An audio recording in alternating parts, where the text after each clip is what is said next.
How's it going, guys? Paul here, North Coast Constrictors. Well, today it's cleaning day. One of the cleaning days. I spot clean during the week, and then I usually do big cleans on the weekend.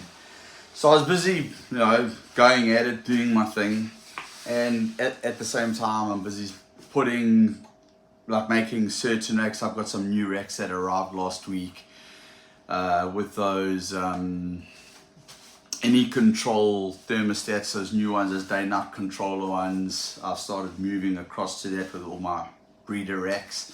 So I drop my temperatures at night when it comes up to breeding season. And during breeding season, I know a lot of guys don't do that. I know a lot of guys do that. I drop the ambient temperature in the room a couple degrees, and I drop the temperature hotspot in my tubs a couple degrees as well. I've been playing around with it. I did it in my first year. My second year I changed it up a little bit. This third year I'm changing it up a little bit more, just on duration, and then also how many degrees I drop by and when I start dropping. And it's such a delicate process, because you've got to, if you drop the temperatures, snakes can go off food. But you also have to, in a controlled breeding environment like this, snakes breed out in the wild according to the seasons. So you got to mimic winter, you got to mimic autumn, you got to mimic spring, summer, all that good stuff, and you kind of can't do that if you're in a snake room and you got the temperature at 1 degree, always sitting at 26 or 27 degrees Celsius, and you got your hot spot sitting at 31.5, 32.5 degrees Celsius. It's kind of hard to do that, So, but while I was going through that, I was obviously, I'm busy putting certain females, and I'm taking them out of their racks and putting them in different racks, especially some first year breeders. And then I'm choosing all my males that I want to breed this year, and I'm choosing females that I want to breed this year. I'm actually scaling down on what I want to breed this year. I'm going very, very, for my humble collection, I'm only using my high-end snakes. The snake market right now, I don't want to be sitting next season with a whole bunch of hatchlings that I can't move, especially on the lower end of the spectrum. So I'm really just breeding my good stuff, and also some first year breeders that have come to size, although they're 100% hets, they're really, really good females that I've got. So let me just move that around a little bit.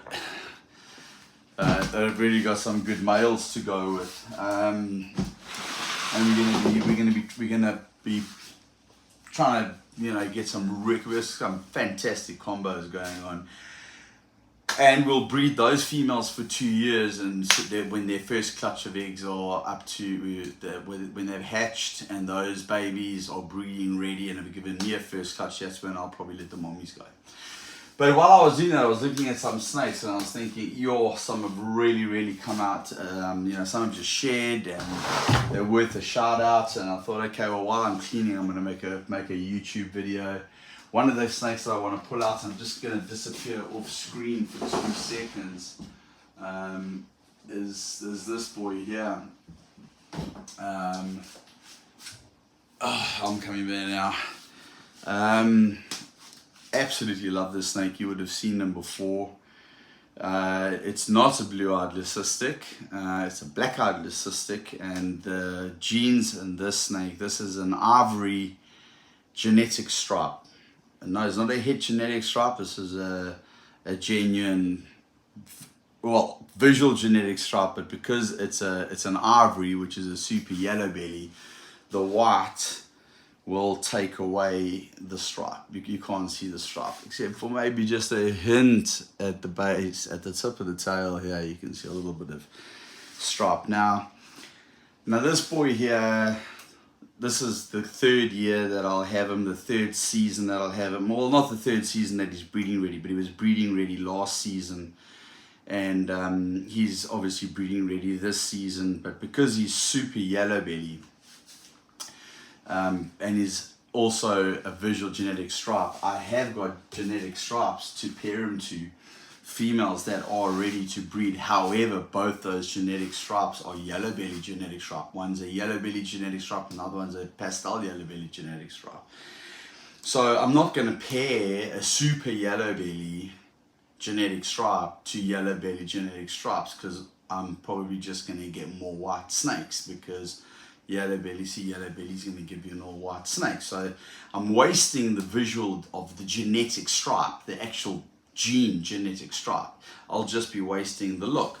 So to give you an example of two females that I could pair him to, which I won't, and obviously, they're here somewhere. Okay, let's start. And this is actually pretty cool, because I want to show you the difference and why there's a lot of people that are hating on pastel at the moment. Not at the moment, but recently there've been people saying, oh, pastel. And I want to show you a pastel yellow belly genetic stripe, and I want to show you a yellow belly genetic stripe, and I want to show you how much more beautiful the pastel yellow belly genetic stripe is than the genetic stripe. Okay, so let's just start off with the genetic stripe. And she's just shed. Nice big girl. This is a yellow belly genetic stripe. Okay. She's absolutely 100% ready to breed.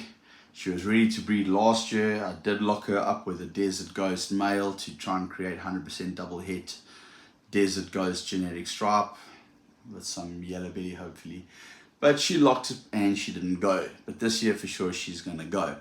But she's got yellow belly in her, and he's a super yellow belly. They're both genetic stripes, so I'm not going to pair them up. I know what I'm going to do with her. But let me show you now what Pastel, her sister, is a pastel yellow belly genetic stripe. So let me show you.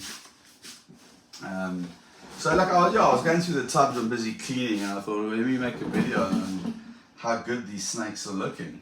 Now this is the same snake, but with pastel. You know, I mean, how wicked is this snake? How wicked is this female? I mean, she is just an absolute firecracker. I mean, she is stunning, you know. Just that simple one extra gene, pastel. So let me tell you, pastel works well with a lot of genes. A Desert Ghost, I mean, pastel is just like in Desert Ghost, just like ridiculous. Pastel and calico sugar, whatever you want to call it, is just off the charts, man. It changes the whole snake. So, and also pastel in Desert Ghost just does a lot. So yeah, I'm a pastel fan. I really do like pastel. So anyway, I'm gonna go ahead and so what I got planned for this boy around my neck here. So he's not just for show, because he's a super yellow belly genetic stripe. Okay, obviously I'd love to pair him with something that's got genetic stripe in it, but without yellow belly, so I don't run the risk of getting an all white snake. So I want to pair him with a gravel female. Okay, now if I pair him with a gravel female, what a really good chance of getting highways, which will obviously all be 100% het genetic stripe. Okay, so that is my plan for this boy. I actually met with a guy earlier on today, another breeder who's got an 800 gram gravel female, which I'm probably going to buy to breed next season with this guy, and then we'll make some highway 100% het genetic stripes, and then we'll take it from there. But yep, just wanted to give a shout out to this boy. I mean, you have never seen a whiter snake than this. He does not have a blemish on him. He does not have a blemish. He is absolutely spectacular. Absolutely one of the most beautiful snakes that I have in my collection. And he's an ivory genetic stripe, you know. He's a valuable boy. This very, you know, it just feels like such a waste to have him in my collection and not breed him.